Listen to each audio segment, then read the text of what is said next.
All right. Hello and welcome, everybody. So we're here for um, Ari Moshe Wolfe. And this talk is one of the beautiful talks for this Becoming Conductors of Love Summit. And Ari, probably most of you know, but for any of you who do not, Ari was my original astrology teacher person.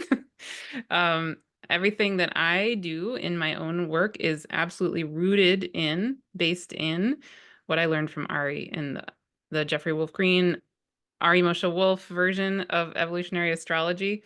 And Ari and I are also good friends. And so I'm really happy you're here, Ari. Thank you so much. Thanks, Martha. So we are going to be, I think, today focusing on this fascinating Saturn Neptune dance that's going on in 2025.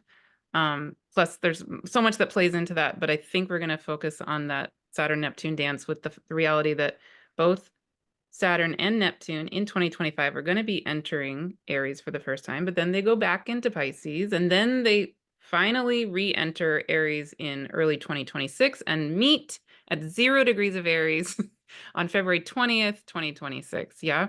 So and then there's so much other context to all of that, but I think that's going to be our main focus and your beautiful perspective. So, yay. Maybe we can start by giving a visual of those Yeah. movements. Okay, I'll share my screen here so we can do that.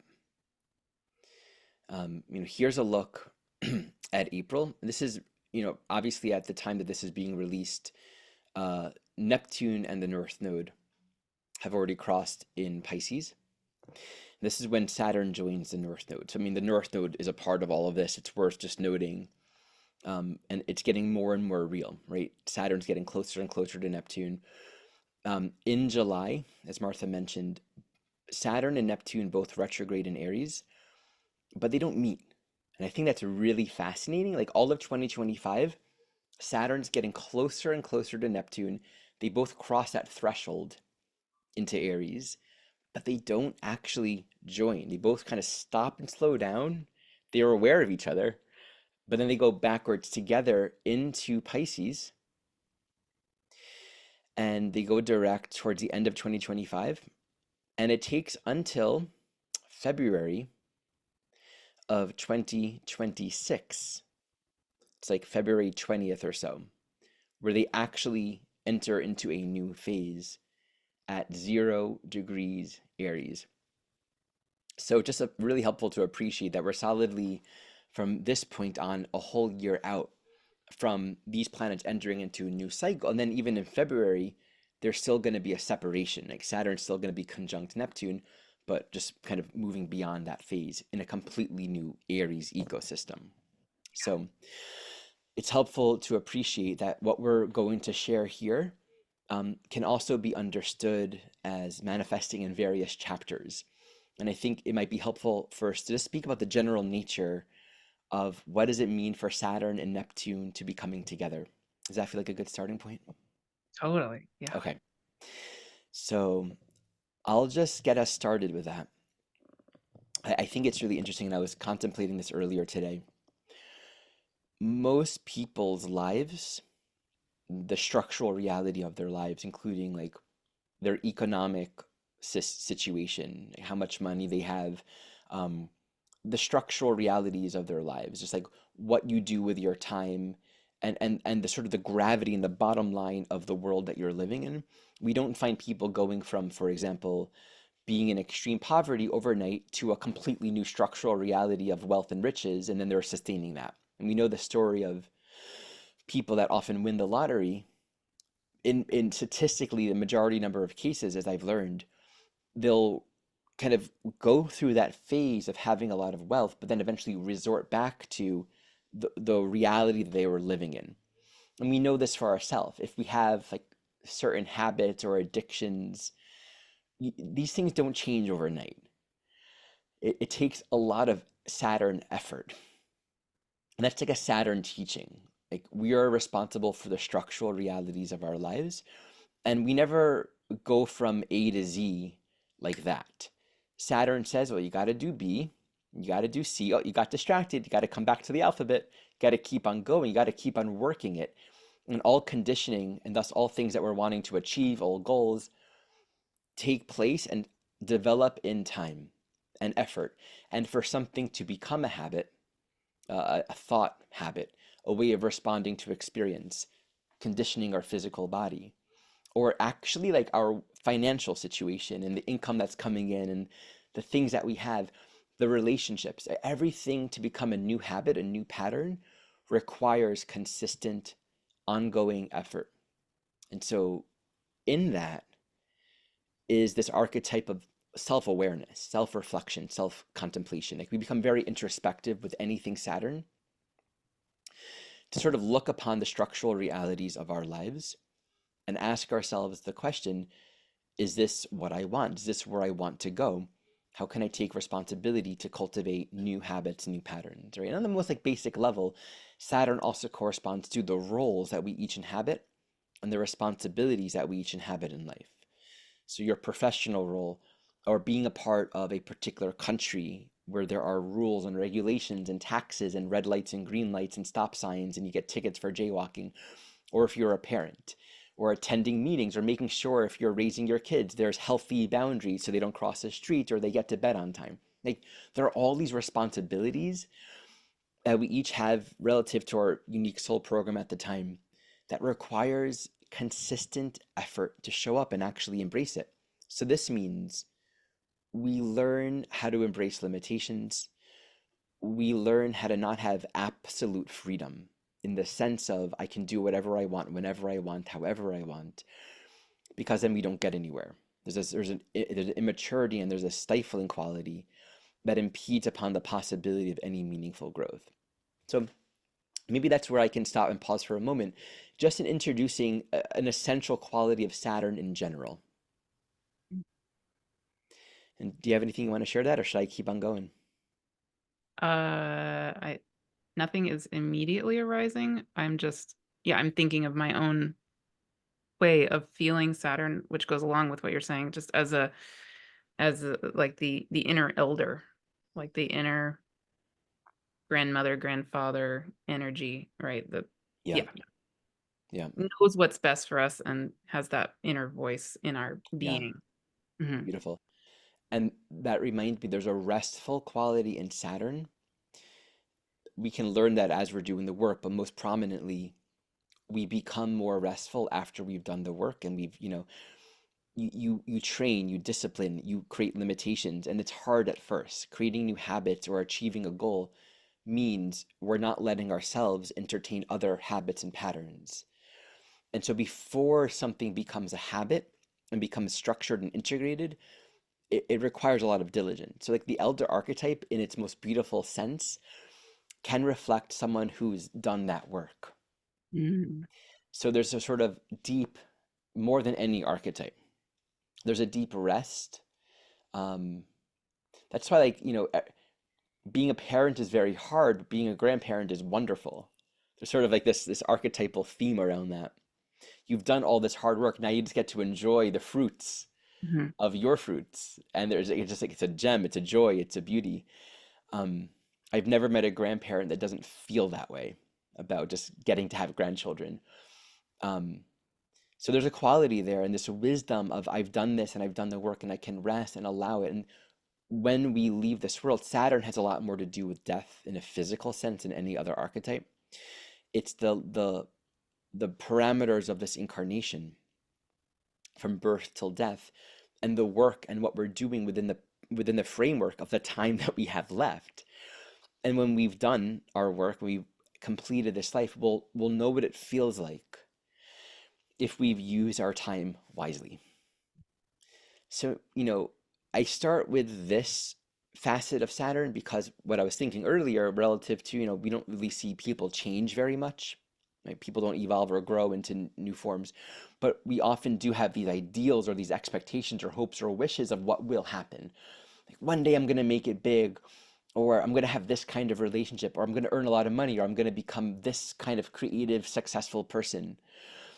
And I think in the majority of cases, there's a significant dissonance and gap between the manifest reality that we're living and experiencing, the one that's actually telling us to pay bills on time, the ones that will evict us, the ones that say, hey, I ate too much and now I'm feeling not very well, the practical cause and effect reality of our actual lives, and this expectation, ideal, hope, wanting of what could be.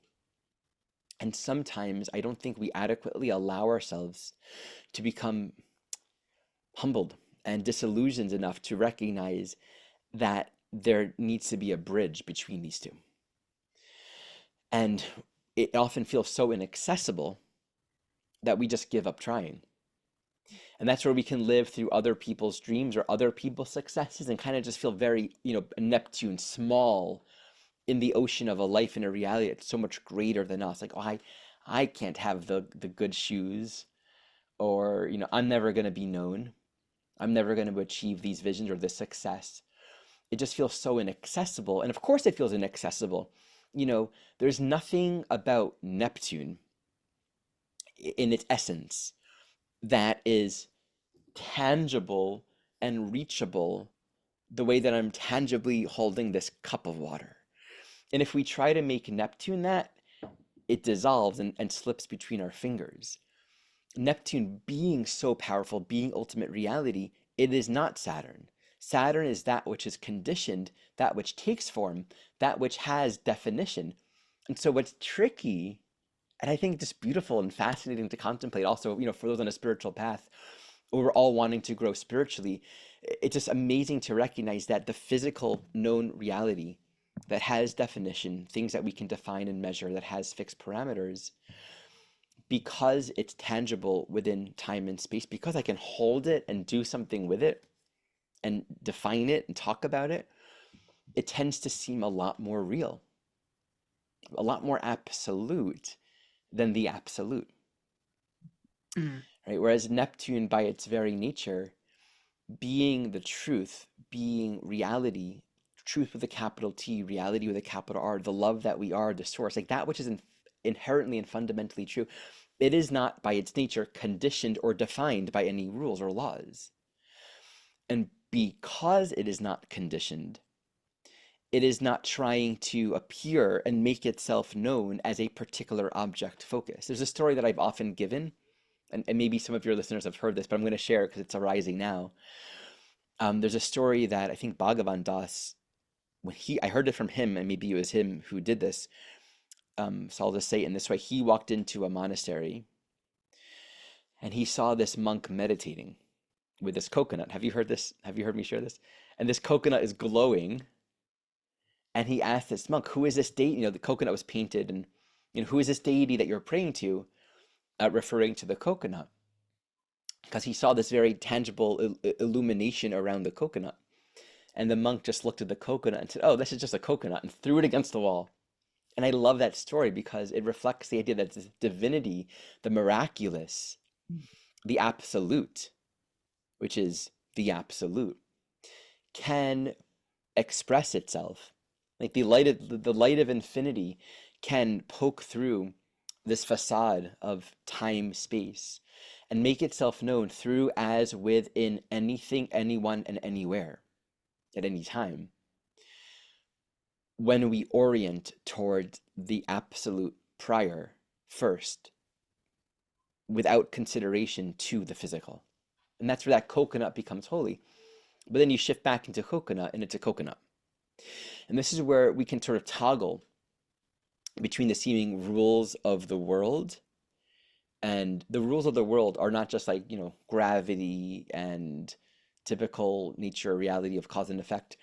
It's also, the way my life is, what happens every day, the conditioned responses, and what my body eventually does, and where my money's going to go, and what happens in my relationships, and our habits and our patterns. It's so conditioned. And so the infinity of consciousness becomes very limited and defined and narrowed by these conditioned patterns.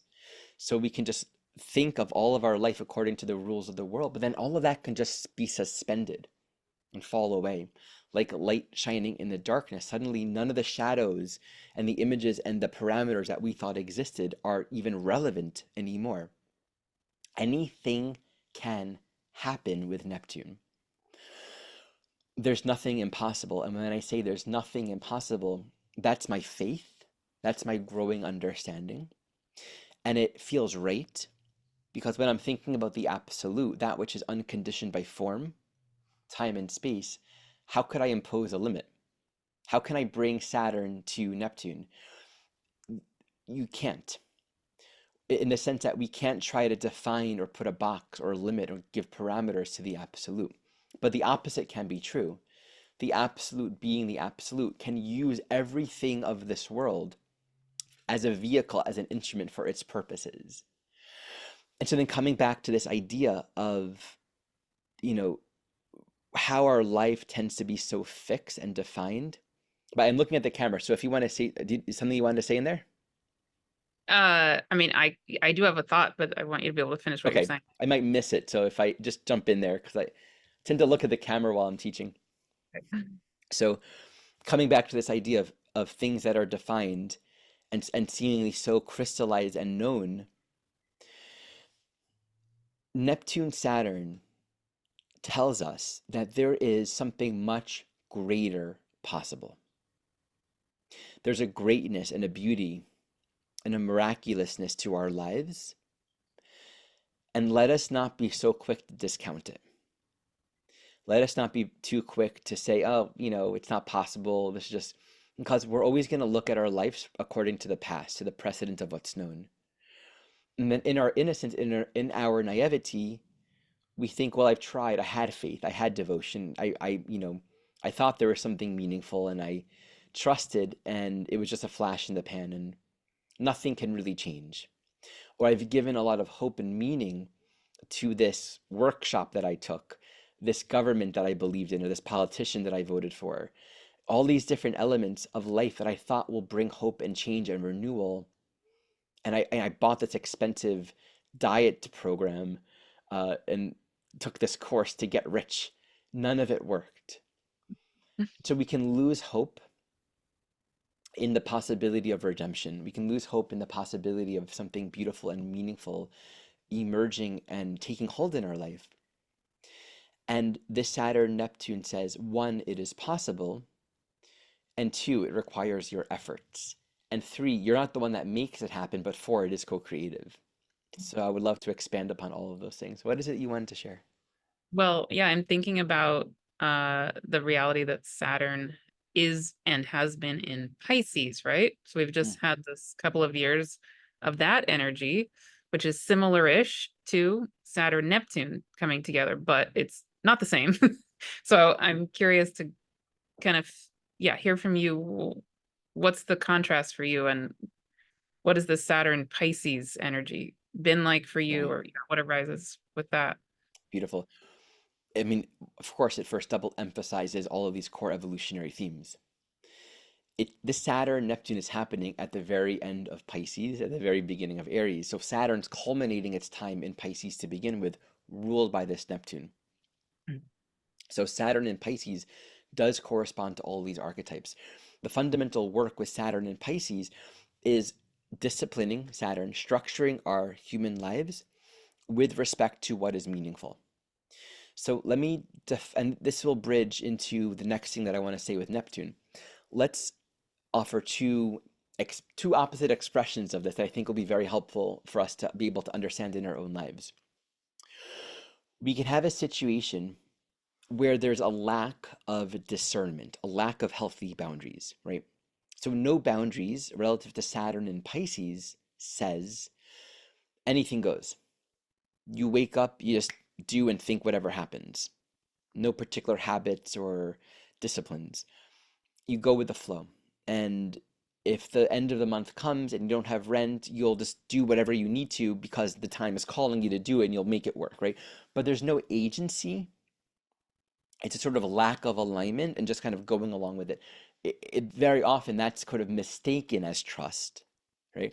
That's where Saturn and Pisces, surrender and trust can easily be confused with a sort of negligence and atrophication of personal engagement. We Mm. want to surrender but be engaged and actively a part of the work. That's the co-creative element that I will explore soon more further.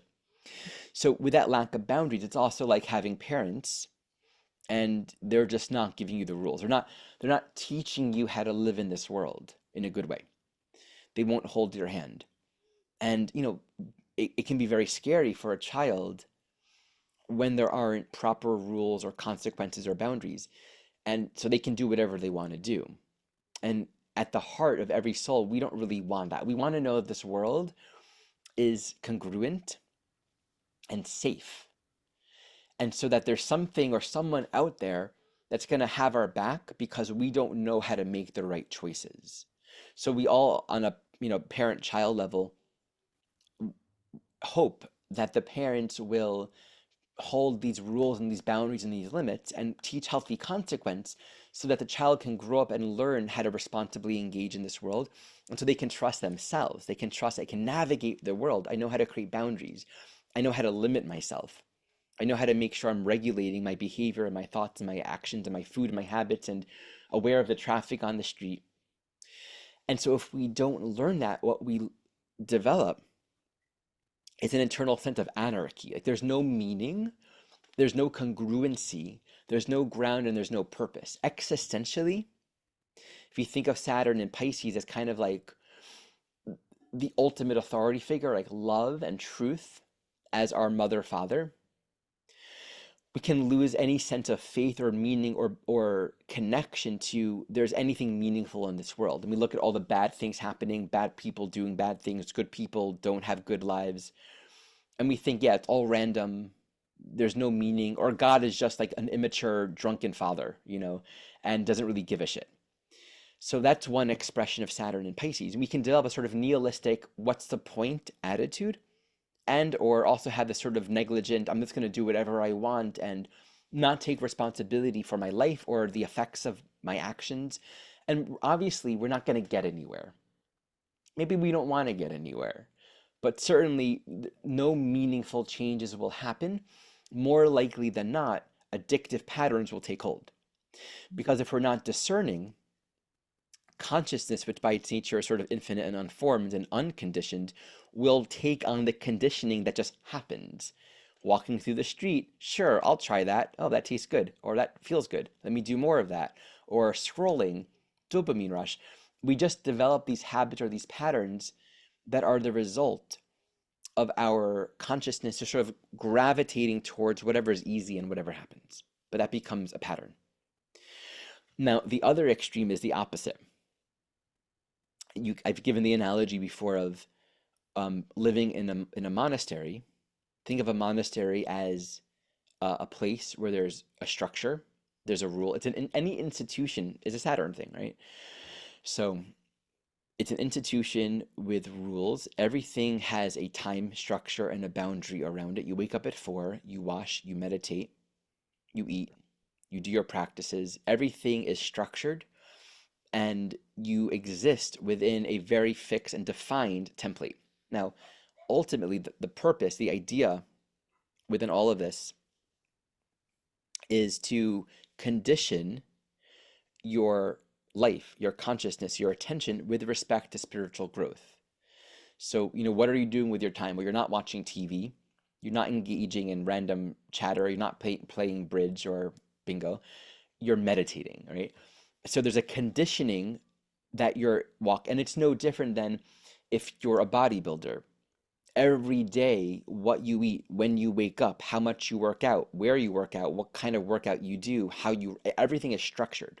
Now, the issue in this extreme is it can be so rigid that it becomes like the structure and the definition becomes a god in and of itself, where the structures and the form accidentally replace the purpose that the form and the structure is meant to serve. So one of my favorite books, I haven't looked at it in a while, Love Without End. There's a teaching that repeats there, which is structure is meant to serve love, not the other way around. And so if there's no structure, then there's no agency in using this life wisely. But if the structures become so meaningful on their own, it obscures and gets in the way of what it's actually meant for. So even otherwise good spiritually sounding disciplines can also become a hindrance if understood improperly, right, to our own spiritual growth. But the idea here is our status, our role, all the things of this world that we value. Pisces says we can make a god out of anything, and it's a sandcastle, you know. And sometimes it's, I mean, listen, it's nothing wrong with that, right? We're gonna do that, but then we realize that we're not happy. Like ultimate meaning and satisfaction doesn't come through it. And that could be a very strong disillusionment experience where, you know, we have the muscles or we're doing everything on time. And like the end of our life, it's like, I meditated on time. I never skipped a practice. I ate a perfect vegetarian diet and I followed all of the do's and don't do's, but I'm not enlightened yet. So there can be a depression and a sadness, right? It's like you know, I have all these muscles and I'm famous and I made it, or, you know, or just like the idea of like a lot of people will just value these physical things for their own sake. And oh, I'm gonna, because you look at Saturn, where is success in the world? What do people value? Oh, yeah, I want to be that man or that woman or that kind of person. Oh yeah, that, and then I'm gonna be liked, then I'm gonna be well known, then I'm gonna be important. And we become that and we realize, man, I not happy. And we might ride the illusion of happiness for a while, but you can't fake it. We can become so identified with it that we just get so engulfed in sustaining the illusion of meaning and significance, but that will only run or last us for so long. Meaningless success becomes like an empty habit. It can become an addictive habit. And I know this for myself, growing in my own YouTube channel, seeing how much that can become a dopamine addiction. Oh, I'm more popular, more people are following me. And that's why I feel it's incredibly important for anyone who's becoming successful in this world or achieving their dreams, whatever, in any form, to continually come back to the purity and the devotion of what it is I'm wanting to do, why I'm here, what's my purpose, so that we're anchored in purpose with a capital P and don't get trapped in all the glittery things as we're climbing the mountain. Because all of that can come and go. And it does come and go. And if we become so identified with it, so that's the other dimension of Saturn and Pisces, sort of the loss of meaning in the world. In both of these extremes, the teaching fundamentally is devoting our structural reality and the boundaries and the parameters and the disciplines and our goals in life with something more meaningful beyond ourselves. We have to work at it, but introspect and really take it upon ourselves to determine what is meaningful, what is worth getting up for. What is worth waking up early for? What is worth my time and my effort and my devotion? And I think that's sort of the existential question with Saturn in Pisces. Now, this is further emphasized with Saturn at the end of Pisces, moving towards Neptune, right? So this becomes the question. What is meaningful here? What is worth living? Why put forth effort? What is it here that what is it that I'm really here to do? Can I throw in Please. an observation I've also had? Because not surprisingly, given how Piscean I am, right? I have a lot of clients who are highly Piscean. So as I've been doing readings with people during the Saturn Pisces time, I've felt into that transit a lot. And I would say one of the biggest themes I've felt in it, and I'm curious how this it fits in with what you're saying, for you, is for people who have so much Pisces energy or Neptunian energy, when we then have Saturn come along, Mm. I I feel with a lot of people, especially if they don't have the Virgo, if it's Pisces, Pisces, Pisces all over the place, it's like sometimes we can be just so wide open to everything, right? So porous, so empathetic, and having tons and tons of um like messages from the spirit world, or like, I don't know, just wide open to literally everything. But then there can be a really hard time bringing structure to any of it. So a lot of people will come to me and say, oh, I'm getting these visions and la la la, but then I can't manifest anything, right? And then Saturn's coming along through their Pisces placements, and it's like, yay, here's the chance. Like, here's Right. not the chance, but here's some support of that elder being, that elder energy saying, hey, yeah, those visions are awesome, and let's bring that into some kind of structure that will help it be right here, right? Um, so that I feel like that's somewhere in the middle, maybe, of all of what That's you're beautiful. describing. It's such a great Mhm. point. And I see that it's this archetype of the healer, the empathic person, the mystic, the one who is deeply tuned and tapped in, but it cannot earn any money. Yes. And it's also the archetype of the person that will be doing good, helping everyone out, Yeah. um, doing miracles. Right? I mean, really, this like quality of this, there could be so much light and beauty and inspiration that moves through us, but then it's like we're depleted and we're exhausted. And this in a sort of extreme, this can express as I want to hide from the world because I have such poor boundaries that I Yes. know if I walk out there, everyone's going to need something from me, and I don't know how to navigate it. Yes. And then it's like I don't have enough money, and this is a very common Piscean issue. And you're right; it's like Saturn is given this opportunity, but I think we have to really be able to introspect and recognize I need help. Mm. Pisces will have difficulty with humility. It Mm. might seem counterintuitive because we think of, Pisces as like giving and kind and empathetic. There can be an immense amount of resistance in Pisces in getting out of that cloud in the delusional image of, but I'm doing so well. I'm helping everyone. Why can't I also get it too? What do how can I also make money? How can I, get all the things that I'm giving?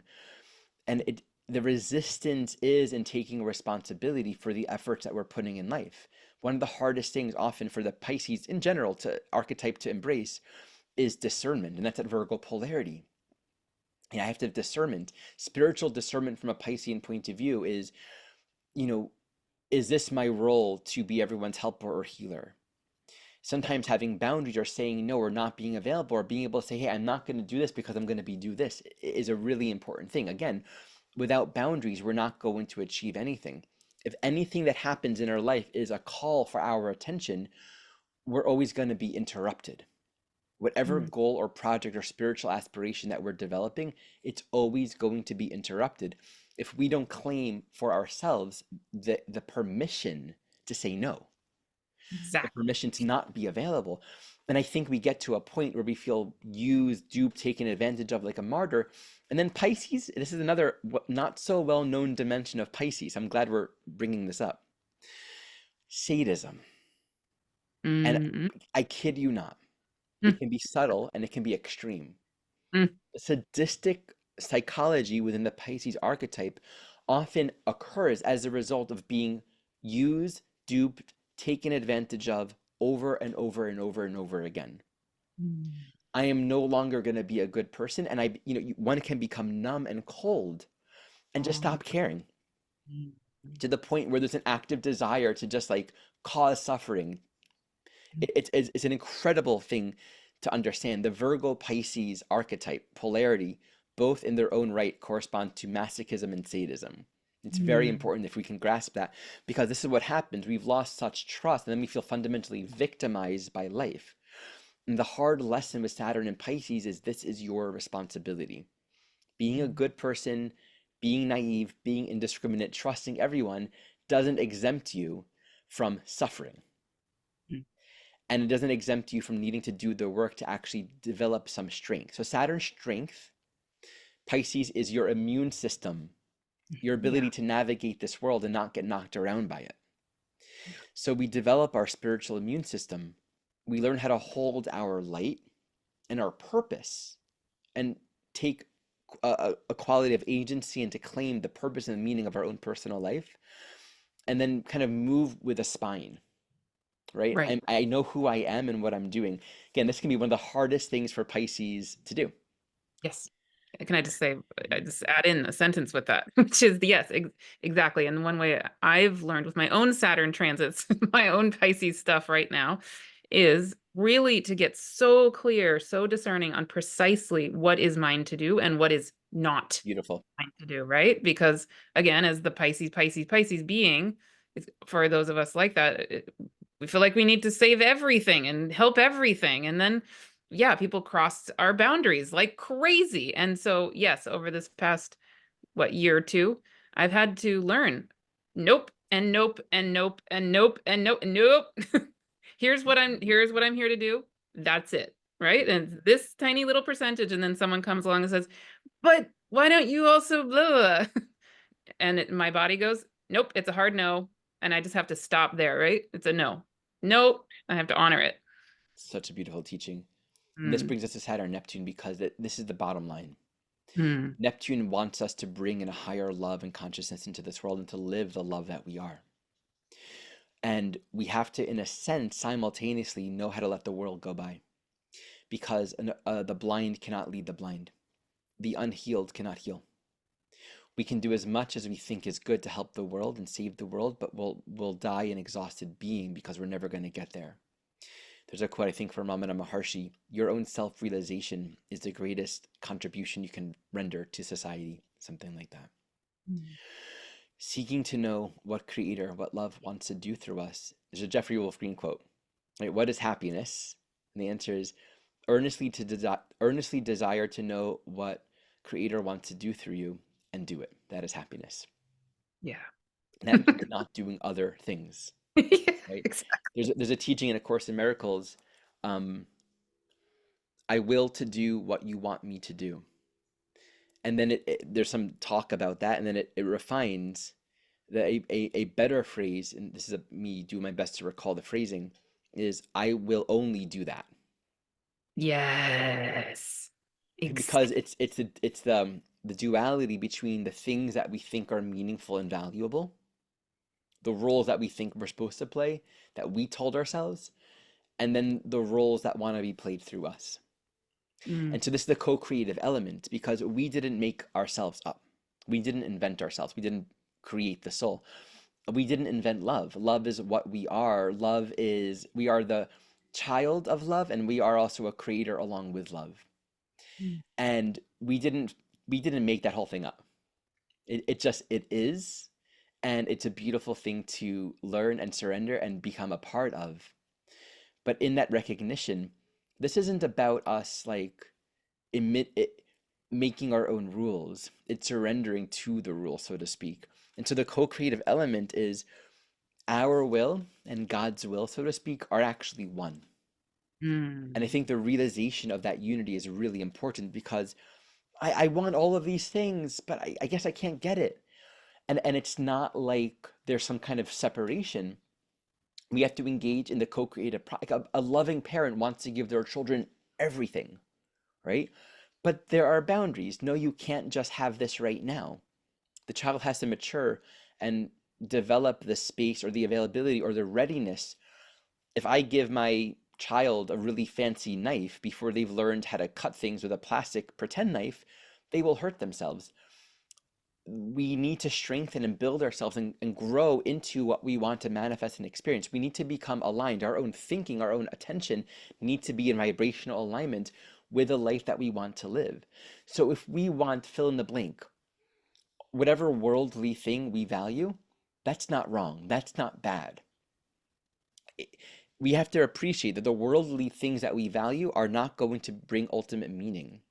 But there's growth, spiritual growth, in learning to become a vibrational match to those worldly things. And this is, classic Abraham Hicks stuff, but it's very Saturn Neptune. mm, If we're wanting to earn more money, then this becomes, what do I do with my time? Which then leads us into what's worth my time, which then leads us into what's my deepest inspiration? Like, what do I want to do that will lead me towards success, right? Yeah, everything, if we're understanding that our own personal spiritual growth ultimately is understood and really only truly understood in resonance with our spiritual understanding of who we are and our relationship to being an instrument of love, all desires and needs are clarified, met, and understood through our alignment with the love that we are. Because then we're doing the work that love wants to do through us, and we're getting what we need in return for that. It's only when a particular worldly concern or desire is kind of taken out of the box of the wholeness that we do inevitably set ourselves up for some kind of confusion and disillusionment. So, the essence of co creation is taking that responsibility to work on the parameters and the structures of our lives with respect to what is meaningful and purposeful. And I think to do that means having some element of faith that there is purpose and meaning here. that our lives can have more purpose and meaning. If we fall, however, into a despair, we miss the point. The despair here, and this, I hope this can be helpful because I think this happens for all of us in different stages and can be a very big theme with the Saturn Neptune. The Mm. despair is like, I guess I'll never be whatever, fill in the blank. Or why is that happening for them, but it's not happening for me? Am I being punished? Like all of these negative thoughts that basically do everything but acknowledge that there is a path of meaning and purpose here. If we fall into this despair, it reflects a basic misunderstanding of who we are and what this life is really about. That despair is the other end of hoping and wishing to be saved. There's this teaching in A Course in Miracles that, there's a pamphlet called Song of Prayer. It's one of my favorite, like the first couple sections are like some of my favorite words I've ever read. It talks about prayer as an approaching consummate relationship with the divine. That really in true prayer, you kind of forget what it is you're asking for. Mm. And there's just gratitude knowing that it is given. But in a confused state of mind, it's more of an entreaty. I'm lacking something and I want you to give it to me. What's interesting though is love never fills a lack. Love only acknowledges its presence.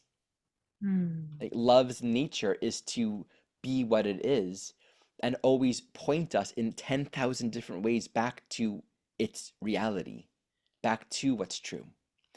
But love never shows up to provide for where something is lacking because that would be a confusion into what love is recognizing nothing was lacking, and in that recognition the healing happens. If we're with someone who's, a big principle in being a conduit of miracles in this world is refusing to join other people on the level of their illusion, refusing to see other people as sick, refusing to see other people in the suffering or the illusion or the problems that they think is real, not judging them or trying to convince them that it's not real, because you can't convince someone to think differently than what they think. But if we can sincerely refuse to join them in the illusion and see it as an opportunity to strengthen our own desire to know the truth, we'll see them as they truly are. And if we can see them as they truly are, this is beautiful. Before we talked, I was we just opened thinking up to about a that random quote. section in the Course in Miracles, Mm. and I didn't think that I would be speaking to it, but this is exactly what that teaching, it's in this section called the unhealed healer, right? Mhm. And so we heal not by doing our own work in a vacuum, but through relationship. Mm. We encounter someone else, and the confusion can be, I'm going to do something to heal, and Pisces can do that, right? You can take a person's pain away, solve the problems, and they'll keep on coming back to you because when they're with you, all the problems are solved, right? But the deeper work is seeing that another person's problems in life, and A Course in Miracles doesn't make a distinction between problems, which I love, because if one problem is more real than another, love and truth wouldn't be what it is. So, you see another person suffering in a problem, you can recognize its presence, but you use it as an opportunity to anchor in loving perception. Mhm. And through your loving perception, they have the opportunity to begin to see themselves in a different way. There's something opens up for them that they otherwise didn't have any faith in. Something happens there beyond our own doing, in that space where we are refusing to join in the level of illusion. And then we see the fruits of that. We see the miracle because we were only willing to love another Mm. and not identify them with their sickness. We then perceive the miracle that up until that point we could only have had faith in. And then we see it's real. And then we realize who we are. So this is the co-creative work. Every part of our life, we learn to put in the effort and practice living as the love that we are without concern to outcome. But we recognize that our participation and effort is absolutely required. And then we see the efforts of it. We believe more in the seemingly non-physical than in the physical. But we need to make sure that we understand that this isn't like one. I did a session with someone. Well, you know, I won't go there. There are all kinds of examples of people that have naive hopes and expectations of something that's not going to happen. You know, and just to give a random example, you know, if you lost a limb, it's not necessarily useful to go around thinking, I have faith that this limb is going to grow back. I'm doing visualizations every day. And it's not that that can't happen. It's just a lot of faith and meaning has been directed towards a physical result. And the point of Saturn Neptune isn't just the physical result, it's what we're doing with our physicality. It's the purpose that we have in this life. And so we can get confused if we're trying and we're putting all of this energy and faith in some kind of, you know, it's like trying to heal a symptom without understanding what the body is for. Saturn, Neptune is to teach us that this world is an illusion. Its meaning is in how we use it. And yes, we can, in theory, make the world look better and make the things of this world look a certain way, but that becomes completely empty if we don't give our attention to what it's for and who we are and what we're here to do, what we're here to do with our lives. Can I jump in with a question? I have two interrelated last question. Well, I don't know if you have things you still want to weave in there, but Mhm. what I'm wondering is two things that kind of go together. Number one, so when Saturn and Neptune do finally come together, they're coming together at 0 degrees of Aries, right? Which is literally the first degree of the entire zodiac, which is Yeah. crazy. Okay, so I'm curious to hear your thoughts on that. The other part, but that's not until February 2026. So in 2025, like we've already said a couple times, in this year of 2025, they're both doing this dance between Pisces and Aries, and they come to that almost conjunction. It's like this dance of like the in-between energies, right? So I'd love to hear your thoughts on, you know, what's the underlying opportunity or purpose in that dance before the final I conjunction. think the thing that leads us to give up too quickly is we don't see results. I've been trying, I've been praying, I've been working out, I've been disciplining, but I'm not seeing any changes. Or I still fell into these habits and patterns. And again, we become too results focused that we just give up before the process completes. There's an immense amount of humility in recognizing we're learning something new. Who learns something new and gets it right away? So we have to appreciate we're in a transitional phase. And let's go back to the example of the spiritual practitioner that has difficulty with boundaries that needs to make more money. They're not going to become successful and, you know, a great strong leader in their work right away. It's going to take effort and time and practice, and we're learning new habits. We're training our muscles in completely new ways. So the stamina and the energy with Aries, which is I'm going to go, I have a purpose, even when it enters Aries, it's the beginning of a new cycle.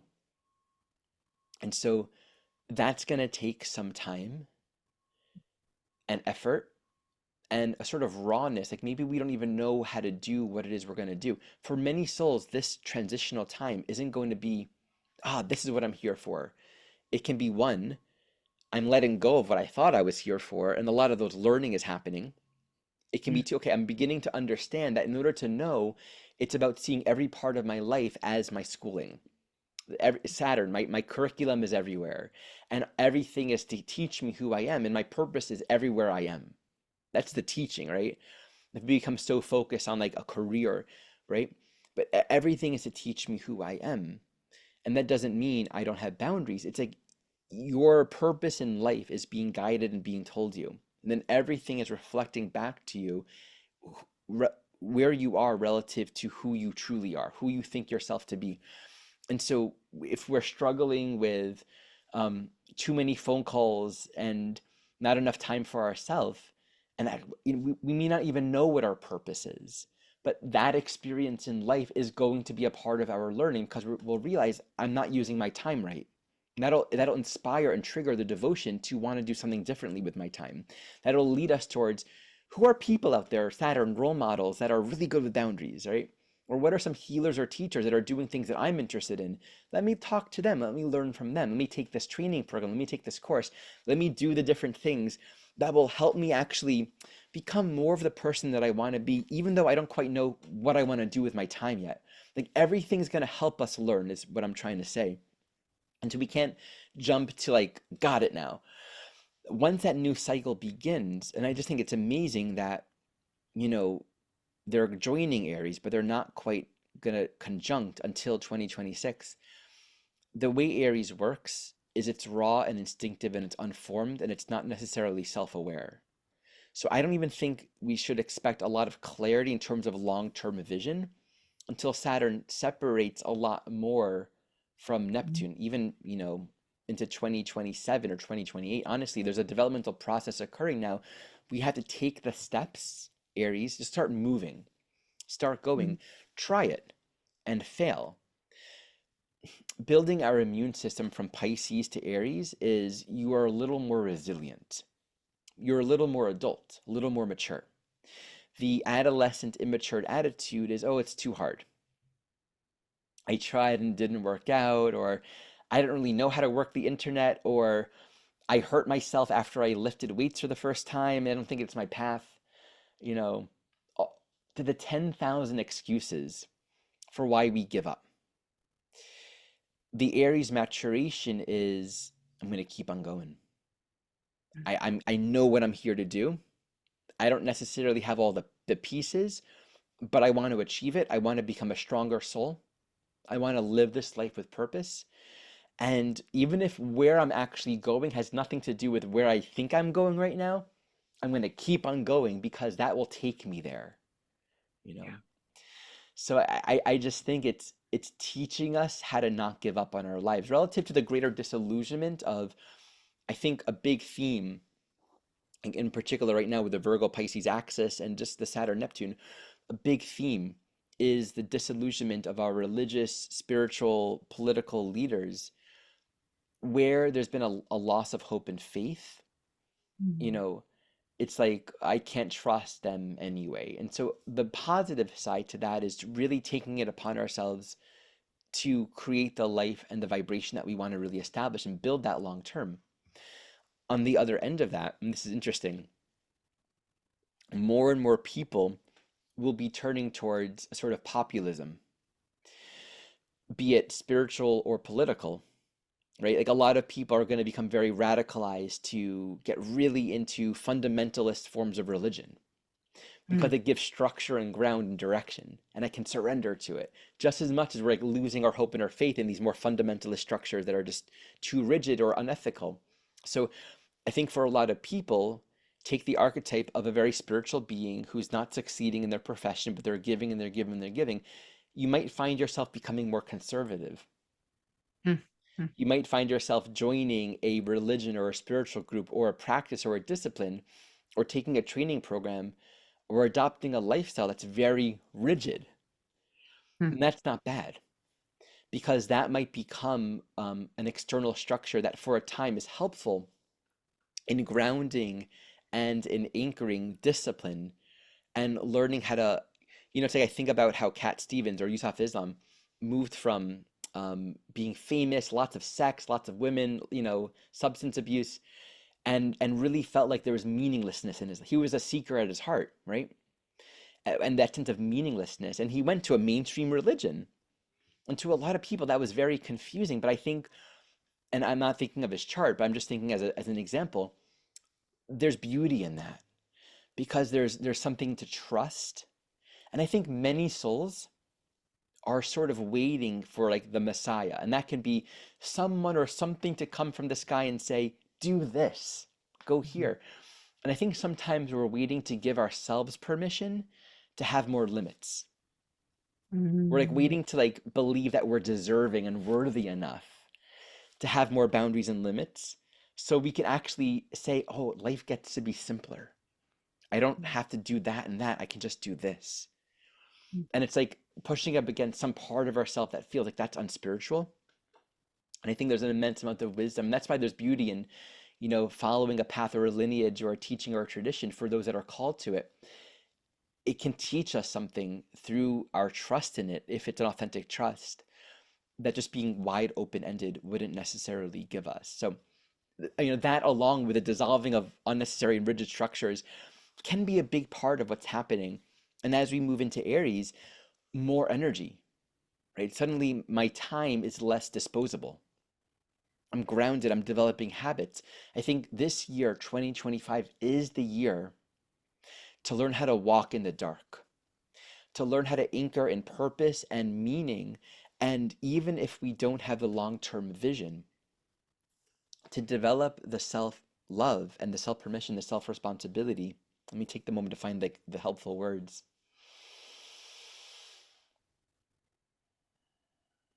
To decide to live a meaningful life. And that decision to live a meaningful life isn't through some kind of external change of something in the future or some kind of big shift. That decision to live a meaningful life is expressed and anchored in our choice to see the day-to-day component of our life differently and to be in different relationship to it, to manage our time differently, to decide I'm going to change these habits. I'm going to learn this skill. I'm going to really work on these behaviors in relationship. And everything else, like the big fish, the big picture, becomes revealed through the enoughness of developing ourselves in the small ways. I can't emphasize how valuable that is during this time this year. Awesome. I have one last thought. So as you're talking, I'm feeling into the extremes, right? That we either have had this, I think in a lot of our past lives, for a lot of us, probably both you and me and lots of people watching, we've had this message that we should be the extreme no boundary thing, the extreme giving everything away thing, et cetera, et cetera. And then there's this other message that has been going on this planet for a long time, also, of course, which is that there should be the rigid structures to an extreme, and we should only live within those very particular parameters, et cetera, et cetera.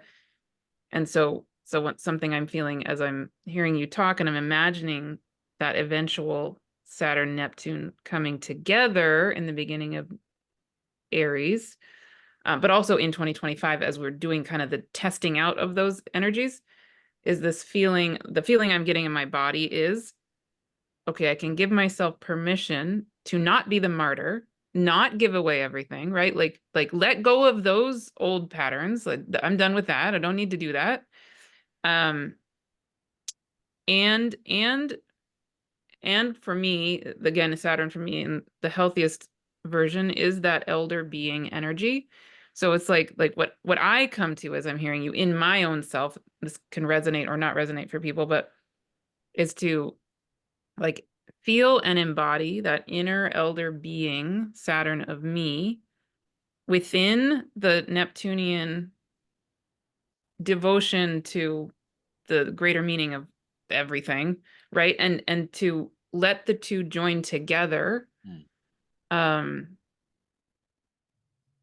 yeah, and I could, anyway, it's kind of a little bit beyond words for me right now, but does that land or not land, or Think more about that, letting the two join together.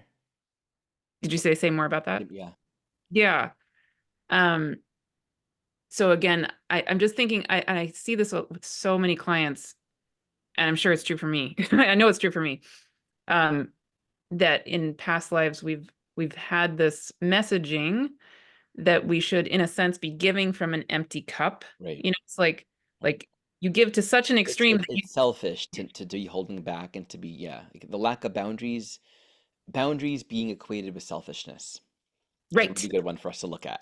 exactly, Yeah. exactly, right. So if we can both be of service, devoted to the ultimate purpose of our souls, and have this inner elder being who's going to let us, is going to help us hold the structures that are necessary, right? But that are not overly rigid and don't constrain it, whatever. It somehow embodying both feels really it just feels really good. Embodying both, like giving ourselves to spiritual purpose, Yes, but but having boundaries, but having the absolutely, yeah. That's the core embody. of it. That's the core Yeah. of it. Hmm. That's the core, yeah, absolutely. Yeah. And that we can do both. Like that we don't need to go to one extreme or the other unless somehow we're Yeah, and called to. you know what's funny, Martha? We do both anyway, Mm, mm, mm, mm. because the lack of agency and sovereign choice in our creation of boundaries means we're going to have to deal with certain boundaries. Like literally our physical reality and our time is going to be limited, Yeah. and Exactly. we're going to have a certain amount of time to do certain things. Yeah. Like we are going to be living within limitations anyway. Yeah. And so if Ex- we're unwilling or resistant to the idea of being a little more conservative with our energy and thoughtful in its usage, and maybe conservative isn't the right word, but we get what everyone understands what we're saying. If we're resistant to that, just consider how much time do you have right now to do what you love as it is? How much Mm, time is being devoted anyway towards what feels most important and meaningful? mm, Um, and that co-creative element is beginning to build the bridge of congruency mhm, and its habits. Like the whole disillusionment piece is nothing happens to change us. We actually have to take the responsibility to practice new ways of thinking in our life. Evolution and awakening needs to be authentic.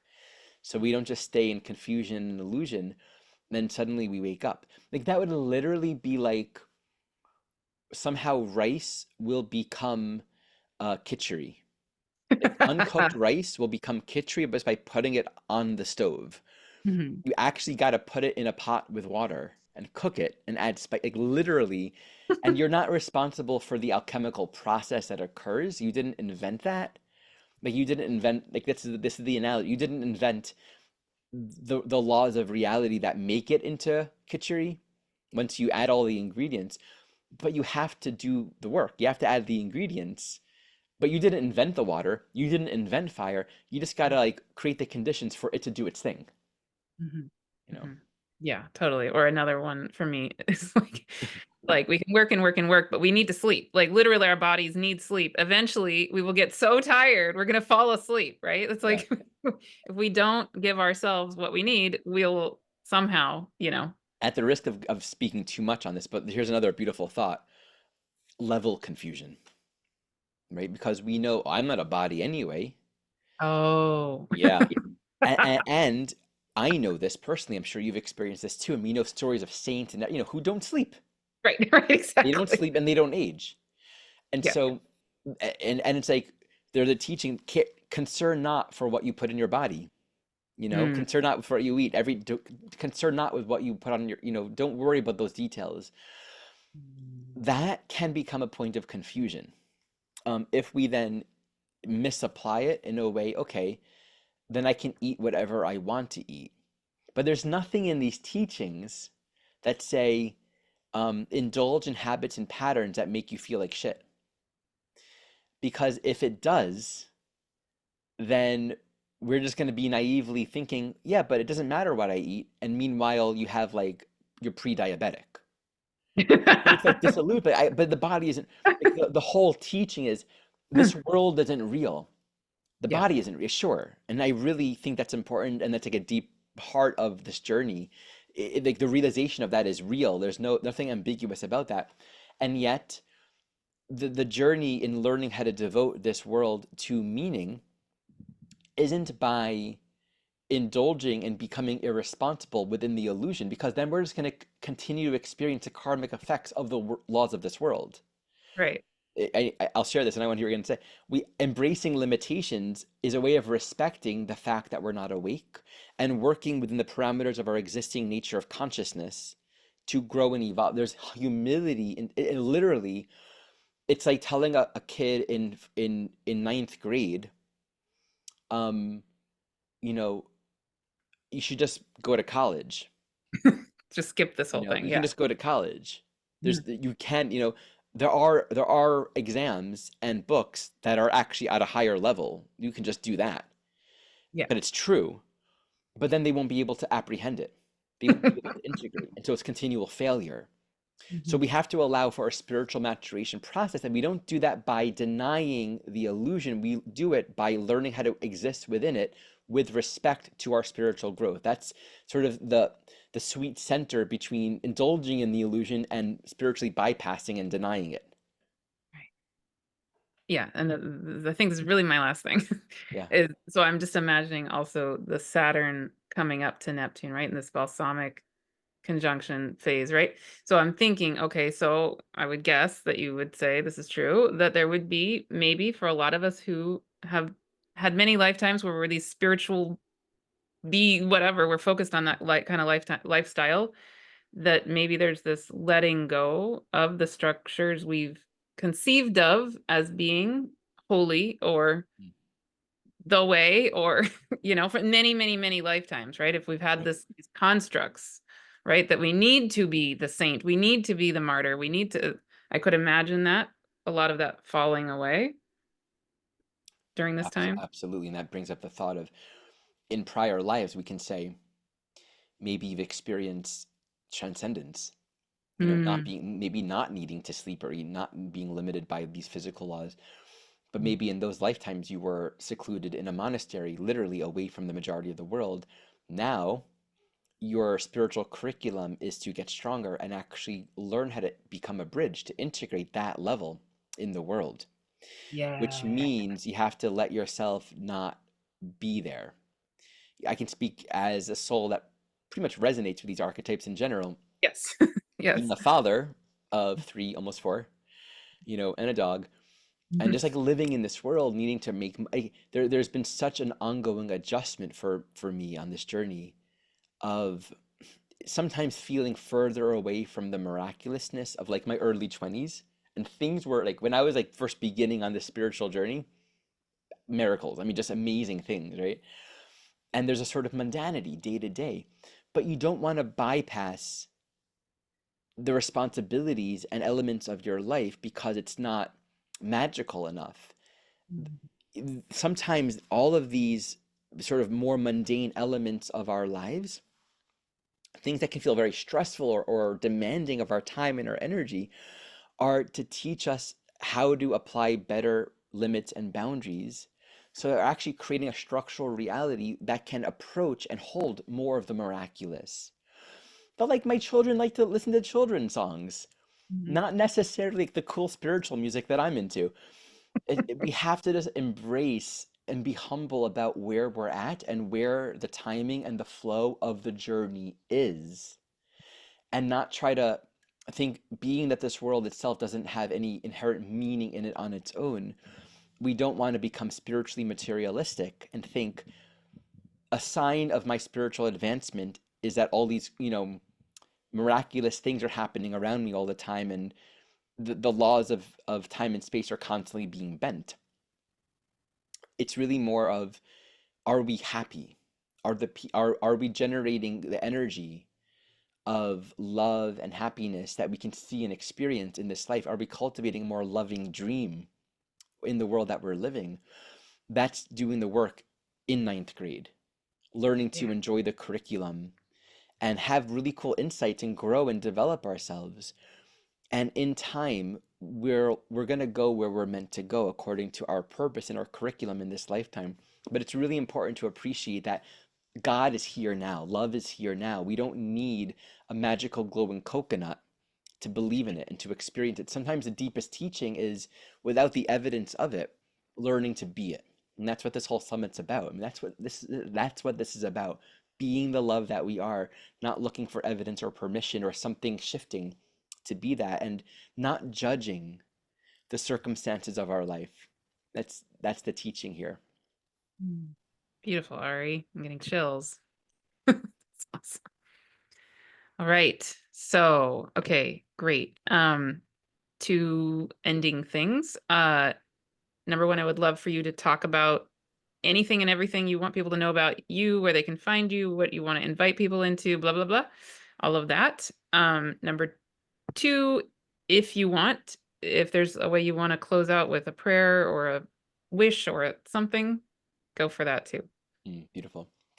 Um, well, my website is arimoshe.com.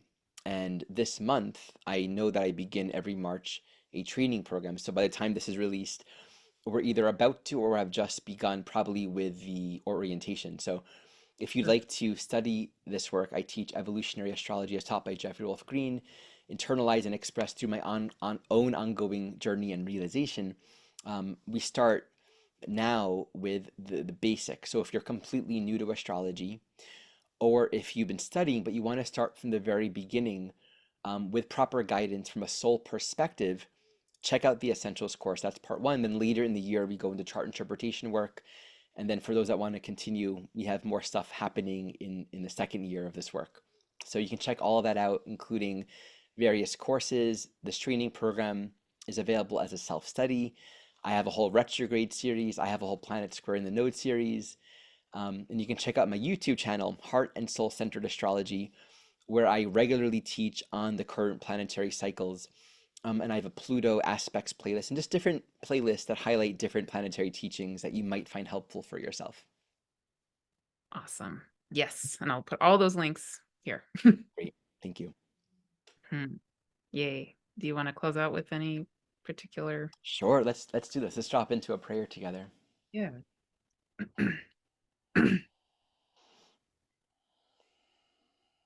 Here I am, and here we are, Creator. We bow and acknowledge the perfection and the timing and the holiness of exactly where we are right now. Matters not where we come from, what has passed, and we concern not with what will be, but we honor and acknowledge and give thanks for this moment.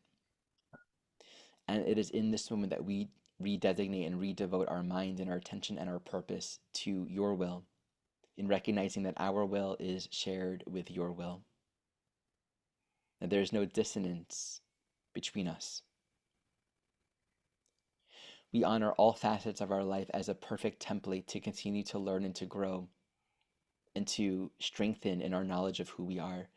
And we pray and we give thanks and we give acknowledgement to the beautiful opportunity of this life to remember the love that we are, and that we actually remember this by sharing this remembering with one another.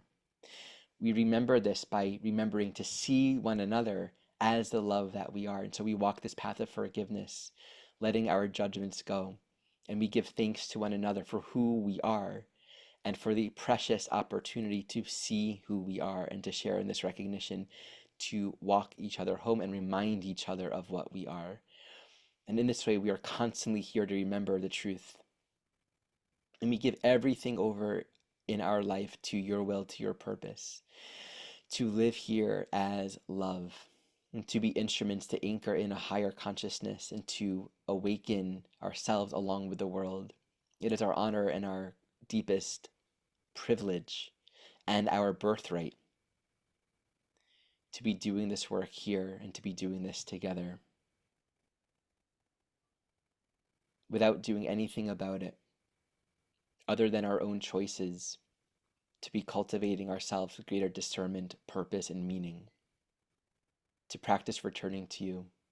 We witness that our life moves in perfect flow, perfect rhythm, perfect direction towards the best possible outcome for ourselves and for all beings. That our own individual life and our works and our efforts is deeply interwoven with the liberation of all beings. And we are so thankful that it is so. We are so thankful that we need not control the process. We only need to truly desire and to practice being what we are, and that we get to learn and remind each other of this through our efforts. Thank you for the truth being true. We give thanks that it is so. And thank you for being here together with me, with us, sharing in this learning and sharing in this journey.